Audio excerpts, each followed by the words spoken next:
అన్న ఇప్పుడు నా దగ్గర ఎమర్జెన్సీ ఫండ్ ఉంది, అలాగే నేను ఫినాన్షియల్ సేఫ్టీ అనేది కూడా అరేంజ్ చేసుకున్నాను.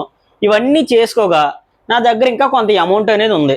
అయితే ఇప్పుడు ఈ డబ్బుని నేను ఏం చేయాలి అంటే ఇన్వెస్ట్మెంట్ చేయాలా లేదా నా బ్యాంక్ అకౌంట్లో అదే విధంగా ఉంచేయాలా? నాకు క్లారిటీగా చెప్పు. చాలా మంచి ప్రశ్న. ప్రతి ఒక్కరికి ప్రశ్న అనేది వస్తుంది. అయితే దానికన్నా ముందు ఈ చిన్న విషయం అనేది అర్థం చేసుకో. అదేంటంటే డబ్బు సేవ్ చేయడం అనేది ఒక స్కిల్. అయితే ఆ సేవ్ చేసిన మనీని సరైన చోట ఇన్వెస్ట్మెంట్ చేయడం అనేది మరొక స్కిల్. అంటే సేవింగ్ ఇన్వెస్ట్మెంట్ రెండూ ఒకటి కాదా? లేదు. సేవింగ్ అంటే నీ డబ్బుని సేఫ్గా ఉంచడం, అదే ఇన్వెస్టింగ్ అంటే నీ డబ్బుని నీ కోసం పని చేయించడం. ఫర్ ఎగ్జాంపుల్ చూసుకుంటే నువ్వు ఒక ఎంప్లాయీ అయితే కనుక నువ్వు పని చేస్తేనే నీకు మంత్లీ శాలరీ అనేది వస్తుంది. కానీ నువ్వు మంచి ఇన్వెస్ట్మెంట్ అనేది చేస్తే కనుక నువ్వు నిద్రపోతున్నా కూడా నీ డబ్బు అనేది నీ కోసం పనిచేసి అది గ్రో అవుతుంది. అంటే ఈ డబ్బు కూడా మన కోసం పనిచేస్తుందా? ఎగ్జాక్ట్లీ. రిచ్ పీపుల్కి విషయం అనేది చాలా బాగా తెలుసు. సో అందుకని వాళ్ళు ఎప్పుడు కూడా డబ్బుని సంపాదించరు, ఆ డబ్బుని మళ్ళీ పనిచేసేలా చేస్తారు. అందుకే లాంగ్ టర్మ్లో వాళ్ళ వెల్త్ అనేది పెరుగుతుంది.